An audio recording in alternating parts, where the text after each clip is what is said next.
हरे कृष्णा प्रभु जी, हरे कृष्णा माता जी, आप सबके चरणों में दंडवत प्रणाम। तो आज हम जो मोस्ट फेमस क्वेश्चन रहता है भक्तों के मन में, जो दीक्षा नहीं लेते, जो गृहस्थ आश्रम में जाते हैं या जिनके घर में दीक्षा लेने के लिए थोड़ा प्रेशर नहीं किया जाता या दीक्षा लेने के लिए उल्टा विरोध किया जाता है, तो ऐसे भक्तों के मन में क्वेश्चन आता है, क्या मैं दीक्षा लिए बिना धाम जा सकता हूँ? क्या मैं दीक्षा लिए बिना मोक्ष प्राप्त कर सकता हूं? क्या मैं दीक्षा लिए बिना कृष्ण प्रेम प्राप्त कर सकता हूं? अगर हां, तो मैं यही काम करूंगा। सही है। तो इसका आंसर काफी इंटरेस्टिंग है। ठीक है, तो इसका आंसर काफी इंटरेस्टिंग है और मैं उसको इंटरेस्टिंग तरीके से कुछ एग्जांपल्स दे करके समझाना चाहूंगा। तो जब एक व्यक्ति भक्ति करने लगता है तो उसको भक्ति में आगे बढ़ने के लिए शुद्ध प्रामाणिक भक्त की जरूरत है। नहीं तो इस दुनिया में अप्रामाणिक संप्रदाय बहुत ज्यादा है। उसके साथ साथ अद्वैत संप्रदाय भी है, उसके साथ साथ नास्तिक संप्रदाय भी है, सहजय संप्रदाय है। तो ऐसे बहुत सारे संप्रदाय हैं। अगर हम गुरु एक्सेप्ट नहीं करेंगे, ठीक है, अगर हम गुरु एक्सेप्ट नहीं करेंगे तो चांसेस है कि हम अप संप्रदाय में या अप्रामाणिक संप्रदाय में घुस जाए और हम कुछ अलग डायरेक्शन में चले जाए आगे जा करके। ठीक है, तो दीक्षा लेने से पहले हमें सबसे पहले काम यह करना चाहिए कि हमें कृष्ण भक्ति के बारे में, संप्रदाय के बारे में डिटेल में जानकारी लेना चाहिए। आप जो प्रामाणिक संप्रदाय है चार, जैसे विष्णु स्वामी संप्रदाय, निम्बार्काचार्य संप्रदाय, वैष्णव संप्रदाय जो कि रामानुज संप्रदाय है, श्री संप्रदाय, ठीक है, उसके बाद मध्वाचार्य संप्रदाय। उस मध्वाचार्य संप्रदाय में हमारे चैतन्य महाप्रभु आते हैं और उन्होंने मध्वाचार्य संप्रदाय में एक एडिशनल संप्रदाय शुरू कर दिया जिसको कहते हैं गौड़ीय वैष्णव संप्रदाय। तो मध्वाचार्य संप्रदाय में ही आने की वजह से गौड़ीय वैष्णव संप्रदाय भी प्रामाणिक संप्रदाय में आता है, लेकिन मध्वाचार्य संप्रदाय के अंडर में आता है। ठीक है, वो टोटली डिफरेंट संप्रदाय नहीं है।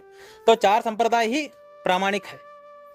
इसी तरीके से जो अप संप्रदाय है, यानी जो गलत ज्ञान देते हैं, और जो अप्रामाणिक संप्रदाय है, मतलब शास्त्रों में तो उनकी बात हुई नहीं है, लेकिन किसी न किसी कारण से उनके गुरुओं ने अपना संप्रदाय बना लिया और वो भक्ति के बारे में बात कर रहे हैं। ठीक है, उसके बाद जो अद्वैत संप्रदाय है, इन सब की हमें डेप्थ में ज्ञान होना जरूरी है। मेरे ऐसे बहुत से मित्र हैं जिन्होंने दीक्षा लिया है। दीक्षा लेने के बाद अभी भी उनको ये इच्छा रहती है कि हम उनको अपने पिछले नाम से बुलाए। फॉर एग्जाम्पल, अगर उसका नाम पहले प्रशांत था और दीक्षा लेने के बाद उसका नाम हो गया अच्युत कृष्ण, ठीक है, लेकिन उसको प्रशांत कहने पर ही अच्छा लगता है हमारे पुराने दोस्त। ठीक है, पुराने दोस्त उसको प्रशांत कहे तभी उसको अच्छा लगता है। अच्युत कृष्ण कहने पर उसको लगता है कि एक कोई दूसरा पर्सन है। तो देखा, उस व्यक्ति ने दीक्षा का कुछ महत्व ही नहीं जान पाया। दीक्षा बहुत ज्यादा इंपॉर्टेंट है। दीक्षा में हमारा एक दूसरा जन्म हो जाता है, यानी हम टोटली अपने आप को एक डिफरेंट पर्सन मानने लगते हैं। फॉर एग्जाम्पल, अगर आप खुद को, जैसे मैं खुद को अभी क्या मानता हूं, मैं ऋषिकेश हूं, तो ऋषिकेश कहने पर मेरे अंदर भावना क्या आती है कि मैं अनिकेत का भाई हूं, बड़ा भाई। उसके बाद मैं अपने माता पिता का बेटा हूं, मैं हमारे ग्रुप के जो डेवोटीज हैं उनका दोस्त हूं। ठीक है, इस तरीके से मैं अपने आप को आइडेंटिफाई करूंगा, यानी मैं जिसको आइडेंटिफाई कर रहा हूं उसको मैं कहूंगा कि ये मेरे कर्तव्य है। तो अगर मैं खुद को आइडेंटिफाई करूंगा एज ऋषिकेश, तो मेरे कर्तव्य क्या होंगे? अपने फैमिली को हेल्प करना, अपने भाई को हेल्प करना, अपने दोस्तों को हेल्प करना। ठीक है, तो मेरा कर्तव्य भी अपने आइडेंटिफिकेशन के साथ रहता है। यानी जो जीवन में जो मेरे कर्तव्य हैं वो मेरे आइडेंटिफिकेशन कि मैं कौन हूं इस पर निर्भर करता है। ठीक है, लेकिन अगर आप दीक्षा लेते हैं तो आपका नाम हो गया अच्युत कृष्ण दास। जो कृष्ण जो कभी गिरते नहीं है उनके आप दास हैं, या जो कृष्ण जो सबसे ज्यादा पतित आत्माएं हैं उनको हेल्प करते हैं, हम उनके दास हैं। उसका एक आइडेंटिफिकेशन आ गया। अब जब उसने समझा कि मेरा नाम क्या है, अच्युत कृष्ण दास, मैं कौन हूं? कृष्ण का दास हूं, तो अब मेरा कर्तव्य क्या है? तो दीक्षा जो है एक दूसरा जन्म है। तो दीक्षा लेने के बाद व्यक्ति का कर्तव्य बदल जाता है। पहले वो ऋषिकेश बोल करके खुद को क्या समझ रहा था, इस दुनिया से अपने आप को लिंक कर रहा था कि मेरा कर्तव्य इस दुनिया से है। लेकिन जैसे ही उसने अपने आइडेंटिफिकेशन चेंज किया एज अच्युत कृष्णदास, तो अब उसका कर्तव्य हो गया कृष्ण को सुख देना, कृष्ण को एंजॉयमेंट देना, कृष्ण की भक्ति करना।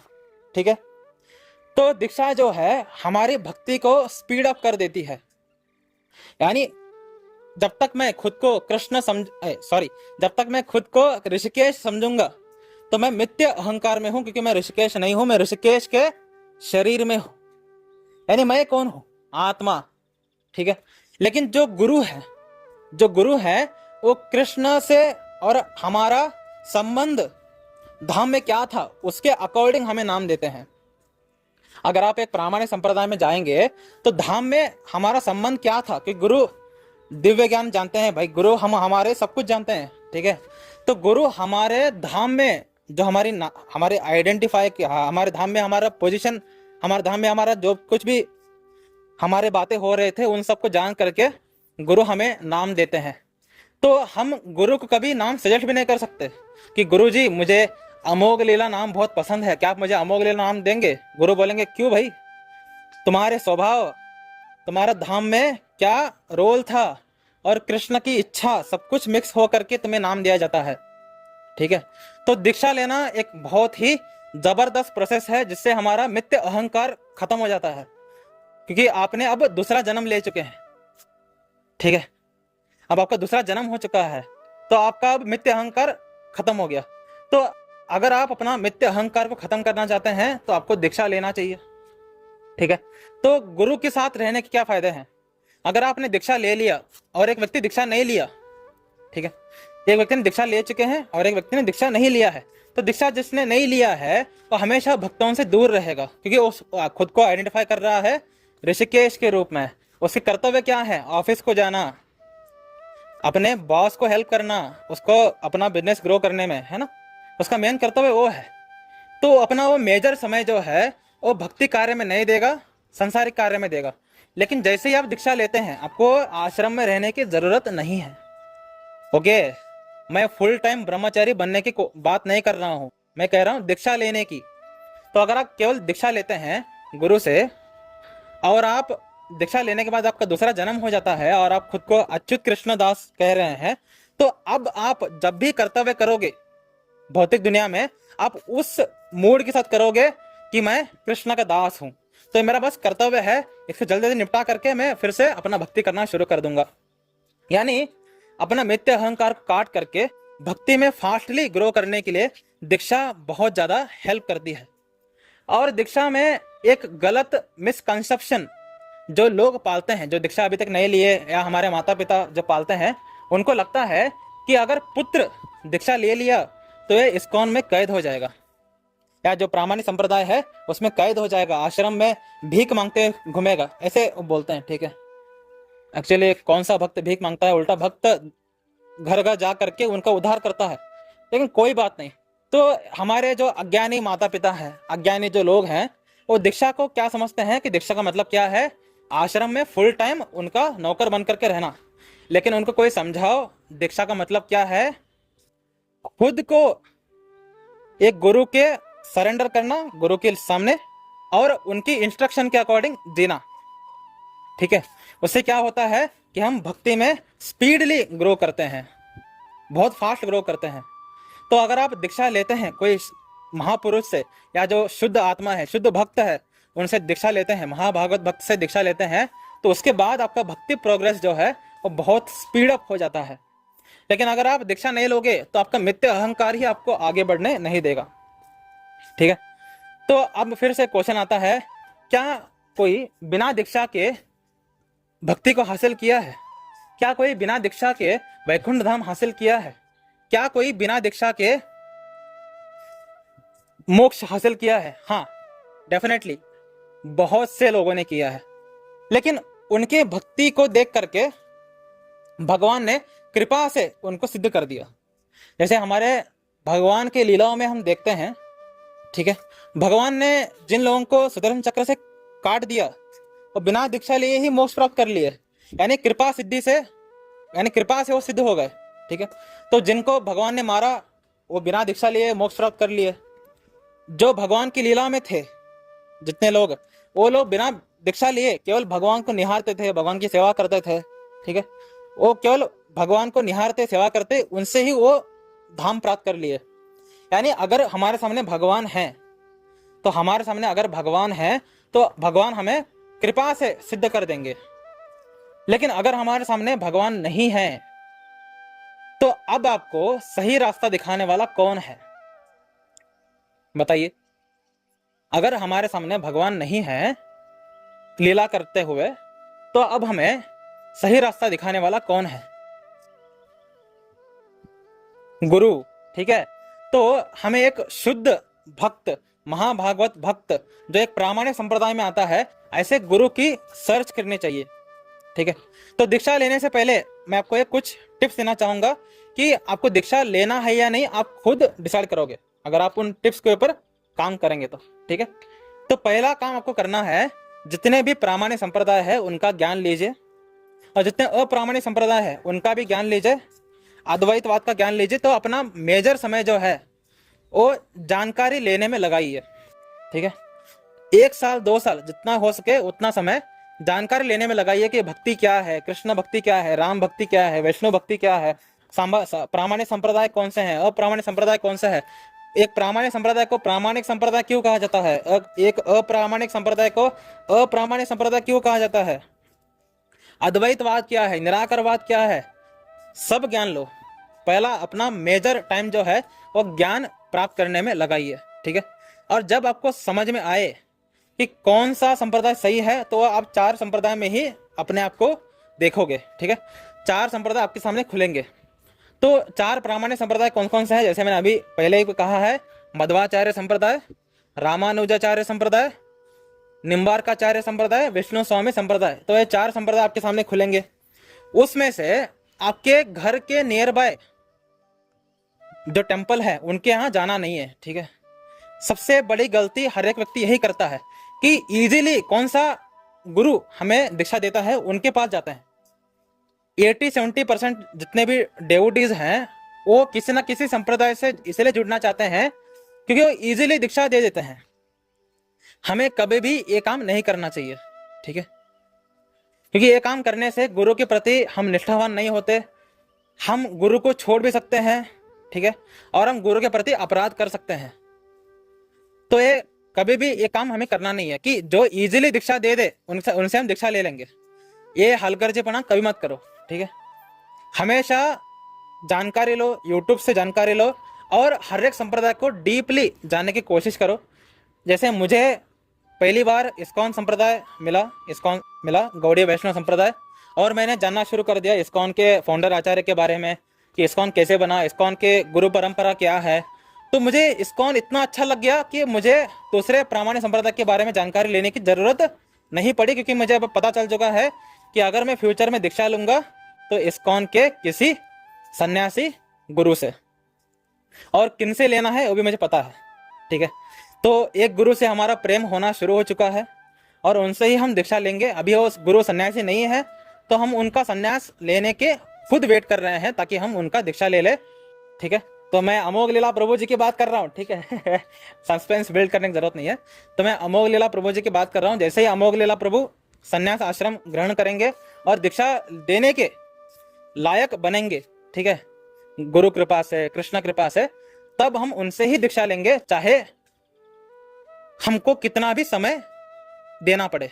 ठीक है, लेकिन हम दूसरे किसी भी व्यक्ति से दीक्षा नहीं लेंगे क्योंकि हमें दूसरे किसी गुरु से प्रेम नहीं है। ठीक है, ये हमारे अंदर बिल्ड होना चाहिए, तब तक हमें दीक्षा नहीं लेना। ठीक है, ये जो मैं कह रहा हूं बिल्कुल इसी तरह आपके अंदर भी एक पर्टिकुलर गुरु के लिए प्रेम बिल्ड होना चाहिए। यार मुझे जय पताका स्वामी महाराज बहुत सही लगते हैं, यार मुझे हमारे राधानाथ स्वामी महाराज बहुत सही लगते हैं। ठीक है, ऐसे हमें एक पर्टिकुलर गुरु से जब तक प्रेम नहीं हो जाता तब तक हमें कभी भी दीक्षा नहीं लेना चाहिए। आप उस पर्टिकुलर मंदिर जा सकते हैं, आप एक्सप्लोर करिए। ठीक है, आप इस्कॉन मंदिर जाइए, आप निम्बार्काचार्य जी के मंदिर में जाइए, ठीक है, जो उन्होंने बनाया राधा कृष्ण जी का मंदिर। ऐसे आप अलग अलग संस्थाओं में जाइए, उनसे ज्ञान लीजिए, और एक पर्टिकुलर गुरु से जब तक आपका प्रेम नहीं हो जाता तब तक आप ज्ञान लेते रहिए। ठीक है, आप मंदिर में जा करके उनकी सेवा भी कर सकते हैं ताकि आपके मन में उनके लिए रति बढ़े। ठीक है, तो आप मेजरली जो समय है दीक्षा लेने के पीछे ना पड़ते हुए अपने आप को डेवलप करने में लगाइए। और जैसे जैसे आप डेवलप होते जाओगे, जैसे जैसे आपकी भक्ति बढ़ते जाएगी, गुरु खुद आपको चूज करेंगे। जो मैं कह रहा हूं ना कि व्यक्ति गुरु के पीछे, दीक्षा के पीछे ना भागते हुए अगर खुद के ऊपर आप काम करोगे तो एक कोई ना कोई शुद्ध भक्त गुरु को, कृष्ण आपके जीवन में भेजेंगे और गुरु से ही आप एक दिन दीक्षा लोगे। ठीक है, तो कलयुग में जहां पर अभी भगवान कोई लीला नहीं कर रहे हैं, बिना गुरु के कोई भी व्यक्ति धाम नहीं जा सकता, बिना गुरु के कोई भी व्यक्ति शुद्ध भक्ति प्राप्त नहीं कर सकता, बिना गुरु के कोई भी व्यक्ति मोक्ष प्राप्त नहीं कर सकता। जिन लोगों को लगता है ना कि हम बिना गुरु के भी मोक्ष प्राप्त कर सकते हैं, ये अद्वैतवादी है। जिन लोगों को भी लगता है ना कि हम बिना गुरु के मोक्ष प्राप्त कर सकते हैं, ये लोग वैष्णव अपराधी है। ये लोग कभी भी मोक्ष प्राप्त नहीं करते, ये लोग कभी भी शुद्ध भक्ति प्राप्त नहीं करते, ये लोग कभी भी धाम प्राप्त नहीं करते। ये अपने मिथ्या अहंकार में ही जल के भस्म हो जाता है। ठीक है, जितने भी लोग आपको ये दीक्षा मत लो, हम क्या घर में रह करके भक्ति नहीं कर सकते क्या, जितने भी आपको लोग कहेंगे, ये सब के सब आपका सत्यानाश करने के लिए है।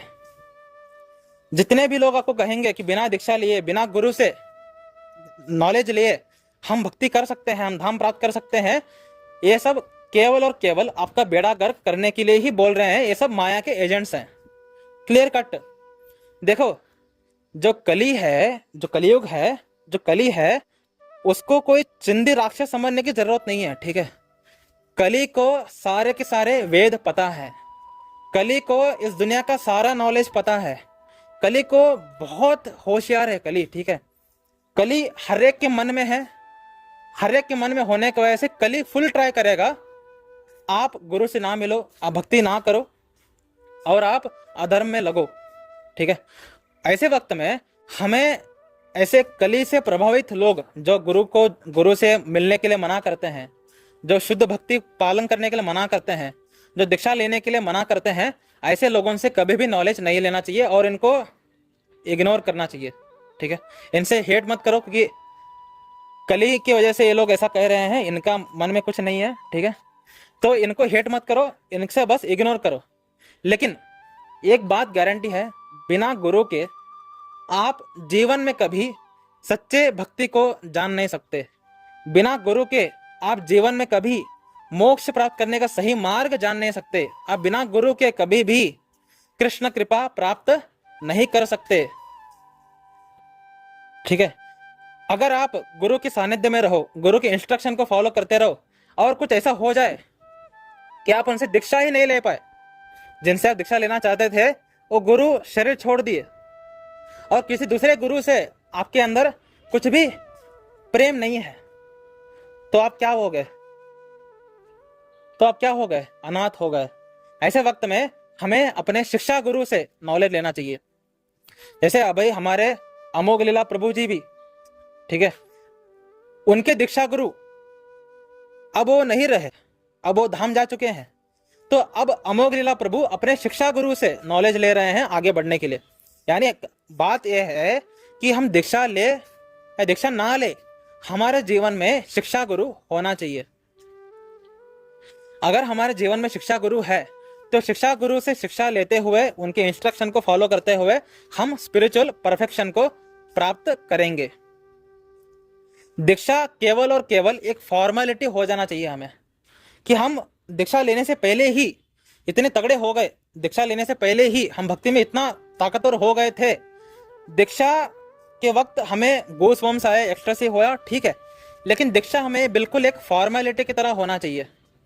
दीक्षा में हमें ऐसा नहीं होना चाहिए कि मैं पहले पूरा पतित आत्मा था और एकदम से मैं कृपा सिद्ध हो गया, ऐसा कभी होने नहीं वाला। ठीक है, जो लोग पतित हैं और उनको इजीली कोई गुरु है उनसे दीक्षा ले लेते हैं तो एग्जॉल्ट नहीं होता है। ठीक है, तो दीक्षा लेने से पहले हमें खुद को बहुत पावरफुल बनाने की जरूरत है। तो हमें पावरफुल कब बनेंगे? जब हम दुनियादारी का नॉलेज लेंगे कि कौन सच्चा है, कौन झूठा है, कौन हमें फंसाना चाहता है और कौन हमें उद्धार करना चाहता है, कौन सा संप्रदाय प्रामाणिक है, कौन सा संप्रदाय प्रामाणिक नहीं है। इन सब का ज्ञान लेते हुए जब प्रामाणिक संप्रदाय मिले, उनमें से कोई पर्टिकुलर गुरु से जब हम नॉलेज लेने लगते हैं, जैसे हमें अभी बहुत से डेवोटीज अमरेंद्र प्रभु जी से नॉलेज लेते हैं, बहुत से डेवोटीज गौरंग प्रभु जी से नॉलेज लेते हैं, बहुत से डेवोटीज अमोघलिला प्रभु जी से नॉलेज लेते हैं, ठीक है, मोहन रूपा प्रभु जी से नॉलेज लेते हैं, बहुत से डेवोटीज ईश्वर गौरंग प्रभु जी से नॉलेज लेते हैं। तो ये हमारे शिक्षा गुरु हैं, ठीक है। लेकिन अगर आपकी जो अंदर प्रेम है वो अमरेंद्र प्रभु जी के लिए ही है कि मुझे अमरेंद्र प्रभु जी ही अच्छे लगते हैं, I love Amarendra Prabhu ji, I am mad for Amarendra Prabhu ji, और मैं जीवन में कभी दीक्षा लूंगी या दीक्षा लूंगा तो मैं अमरेंद्र प्रभु जी से ही लूंगा, तो वेट करो, अमरेंद्र प्रभु जी से मिलने की कोशिश करो, उनकी इंस्ट्रक्शन को फॉलो करने की कोशिश करो और वेट करो। जब तक अमरेंद्र प्रभु दीक्षा लेने के काबिल नहीं हो जाते, वेट करो। और उसमें 20 साल लगे, 30 साल लगे, वेट करिए, अपने स्पिरिचुअलिटी में आगे बढ़िए, भक्ति में पावरफुल बनिए और सोचो अमरेंद्र प्रभु, ठीक है, आसक्ति की अवस्था में आ गए और उन्हें संन्यास ले लिया और उनको दीक्षा देने का काबिलियत हासिल हो गई गुरु और कृष्ण कृपा से, और उस वक्त आप खुद भी आसक्ति की अवस्था में हैं। तो आसक्ति के अवस्था वाला स्टूडेंट एक आसक्ति के अवस्था वाला गुरु से दीक्षा लेगा तो कन्वर्जेशन किस लेवल का होगा? अभी अगर हम श्रद्धा लेवल पर हैं और हम दीक्षा लेते हैं और गुरु भाव अवस्था में है, ठीक है, तो अभी गुरु जो भी हमें इंस्ट्रक्शन देंगे हम उसको पूरी तरीके से समझ नहीं पाएंगे क्योंकि हमारा लेवल बहुत नीचे है। लेकिन अगर हम खुद के ऊपर काम करें और एक पर्टिकुलर गुरु के प्रति प्रेम उत्पन्न करने की कोशिश करें जो हमारे हाथ में बिल्कुल भी नहीं है, अगर आप शुद्ध भक्ति करने के पीछे फोकस करो, अगर आप केवल और केवल मैं भक्ति करूंगा, मैं भगवान से शुद्ध प्रेम करूंगा, मेरे अंदर कुछ विकार नहीं लेके आऊंगा कि मैं भगवान बनना चाहता हूं, कि मुझे धाम चाहिए, कुछ नहीं, नो रिजल्ट, ओनली कर्म, ओनली प्रेम, ऐसा अगर आपका अवस्था आ गया, खुद भगवान आपके जीवन में किसी गुरु को भेजेंगे और उस पर्टिकुलर गुरु से आपका प्रेम भी होगा। जब प्रेम होगा उस गुरु से दीक्षा लेने के लिए आप तड़पोगे, ठीक है। जो एक क्वेश्चन अराइज होता है ना डेवोटीज के मन में, क्या बिना दीक्षा लिए हम धाम प्राप्त नहीं कर सकते? अरे बाबा, तुमको नॉलेज ही नहीं है कृष्ण भक्ति के बारे में। जो एक क्वेश्चन कर रहा है ना कि हम बिना दीक्षा लिए कृष्ण प्रेम प्राप्त नहीं कर सकते, ये अभी तक भक्ति में है ही नहीं। क्योंकि जो व्यक्ति भक्ति में है वो जानता है गुरु की महिमा, वो जानता है गुरु तत्व, वो जानता है गुरु कितना इंपॉर्टेंट है, और गुरु हमारे सर्च से कभी मिलते नहीं है, ठीक है। आप कितना भी मुंह मारो दुनिया में, गुरु जीवन में कभी आपको मिलेंगे ही नहीं। गुरु कृष्ण भेजते हैं, क्योंकि हम लोग सोए हुए लोग हैं। जैसे एक एग्जांपल लेते हैं, आप रेलवे स्टेशन में सोए हुए हैं, रेलवे आने की वेट कर रहे हैं और आप सोए हुए हैं, उस वक्त आपके अगल बगल से जितने भी लोग निकले वो कौन थे, आपको समझ में आया? नहीं। इसी तरीके से अभी हम अज्ञान में सोए हुए लोग हैं, तो हमारे अगल बगल में ही शुद्ध आत्मा घूम रहे होंगे, हमारे अगल बगल में चिंदी लोग घूम रहे होंगे। क्या हमको थोड़ा भी अकल है इस बात का? नहीं। तो हमें गुरु को फाइंड करने की जरूरत नहीं है, हमें बस शुद्ध भक्ति करना है। आप अभी शिक्षा गुरु प्राप्त कर सकते हैं यूट्यूब से, ठीक है। या अगर आप बहुत फॉर्चुनेट हैं, अगर आप वृंदावन में रहते हैं, अगर आप द्वारका में रहते हैं, अगर आप कोई धाम के नियर बाय रहते हैं, तो आपको गुरु तो धाम के अंदर जो हम वीडियो देख रहे हैं आप डायरेक्टली जाकर के सुन सकते हैं। तो पहले हमें शिक्षा लेने के लिए प्रयत्न करना चाहिए कि हम पूरा अपना फोकस, पूरा अपना ध्यान ज्ञान लेने में, कृष्ण कथा सुनने में, नॉलेज को बढ़ाने में यूज करेंगे, ठीक है। जब आप शुद्ध बनते जाओगे तो कृष्ण अपने आप आपके जीवन में गुरु भेजेंगे, ठीक है। और जब गुरु भेजेंगे अपने आप आपके अंदर रति बढ़ जाएगी उस पर्टिकुलर गुरु के लिए और आप सिद्ध हो जाओगे गुरु की कृपा से, ठीक है। इसीलिए ये जो क्वेश्चन अराइज होता है कि क्या हम बिना दीक्षा लिए धाम प्राप्त कर सकते हैं, क्या हम बिना दीक्षा लिए शुद्ध भक्ति प्राप्त कर सकते हैं, क्या हम बिना दीक्षा लिए मोक्ष प्राप्त कर सकते हैं, टोटल मूर्खता नहीं है, ठीक है, क्योंकि बिना दीक्षा लिए प्राप्त कर सकते हैं कृपा सिद्धि से। लेकिन क्या हम बिना गुरु के प्राप्त कर सकते हैं? टोटल अज्ञानता, टोटल मूर्खता, टोटल अहंकार, बिना गुरु के इम्पॉसिबल, बिना दीक्षा के पॉसिबल, ठीक है, बिना दीक्षा के केवल भगवान कृपा करे तो ही पॉसिबल। अभी हमारा हालत ऐसी है कि यहाँ पर अभी भगवान लीला नहीं कर रहे हैं, ठीक है, और आप प्रहलाद महाराज की तरह शुद्ध भक्त नहीं है कि आप ओम नमो भगवते वासुदेव करते रहे और आपके माता पिता आपको तलवार से काटने वाले थे तभी भगवान अवतार ले लिए और माता पिता के कान के नीचे मारे। हम उस लेवल पे शुद्ध भक्त नहीं है, ठीक है। इसीलिए हमको भक्ति को बढ़ाने की कोशिश करना चाहिए, किसी प्रामाणिक गुरु से नॉलेज लेते हुए।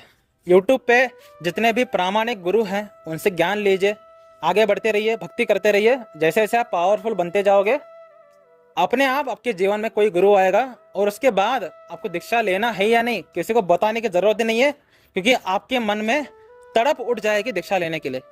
तड़प, अरे मुझे दीक्षा लेना है, मुझे दीक्षा लेना है, दीक्षा लेना है, दीक्षा लेना है। तड़प जब उठेगी ना तब जा करके जब आप दीक्षा प्राप्त करोगे उस दीक्षा को आप जीवन में कभी नहीं भूलोगे। उस पर्टिकुलर मोमेंट को जब आप गुरु से मंत्र प्राप्त करोगे वो आपके लिए दुनिया का सबसे ग्रेटेस्ट अनुभव होगा। लेकिन 90% लोग जहां पर इजीली दीक्षा मिल रही है वहां से दीक्षा ले लेते हैं, यानी गुरु से कुछ रति नहीं थी, बस हमें दीक्षित भक्त बनना था, ऐसा करते हैं। तो ऐसे लोग बहुत समय देना पड़ता है दीक्षा के बाद सिद्ध होने के लिए। लेकिन अगर एक व्यक्ति दीक्षा लेने से पहले खुद के ऊपर बहुत काम करे, दीक्षा लेने के बाद बहुत कम समय में सिद्ध हो सकता है, ठीक है। तो दीक्षा को ग्रेट बनाने की तरीका क्या है? खुद को ग्रेट बनाना, ठीक है। तो कृष्ण कृपा से अच्छे से भक्ति करते रहिए, कृष्ण से भीख मांगिए, रोइए, जो करना है करिए, लेकिन कृष्ण से कहिए कि मैं भक्ति में आगे बढ़ना चाहता हूं, तो प्लीज कोई गुरु को भेजिए हमारे जीवन में। कृष्ण डेफिनेटली भेजेंगे और कृष्ण कृपा से ही आप कृपा सिद्धि से ही प्राप्त करोगे, ठीक है। तो हम जो अभी आगे बढ़ रहे हैं ये भी कृपा सिद्धि ही है, ऐसा नहीं कि हम अपने बलबूते पे अपनी शक्ति पर आगे बढ़ रहे हैं। अरे अगर आपके ऊपर कृष्ण कृपा ना हो एक माला जप नहीं सकते आप, अपने दम पे हम क्या ही भक्ति करेंगे, ठीक है। तो अभी हम जो हर एक स्टेप चढ़ते हुए जा रहे हैं ये भी कृष्ण कृपा ही है, ये भी कृपा सिद्धि ही है। और जब कृष्ण लीला कर रहे होते हैं उस वक्त जो सुदर्शन चक्र से हमारा उद्धार करते हैं वो भी कृपा सिद्धि है, ठीक है। तो हर बार हम कृष्ण कृपा से ही आगे बढ़ते हैं। तो अल्टीमेटली हमें डिपेंडेंट रहना है कृष्ण के ऊपर ही, अल्टीमेटली डिपेंडेंट रहना है कृष्ण के ऊपर, कृष्ण के कृपा पर। तो जब कृष्ण कृपा करेंगे तो कृष्ण कृपा मूर्ति गुरु आएंगे हमारे जीवन में और हमें कृष्ण धाम लेके जाएंगे, ठीक है। तो आई होप आपके क्वेश्चंस का मैंने सही से जवाब दिया है। अगर आपको अभी भी कुछ क्वेश्चन है दीक्षा के रिलेटेड तो आप पूछ सकते हैं कमेंट सेक्शन में, और हम चलते हैं अगले वीडियो में।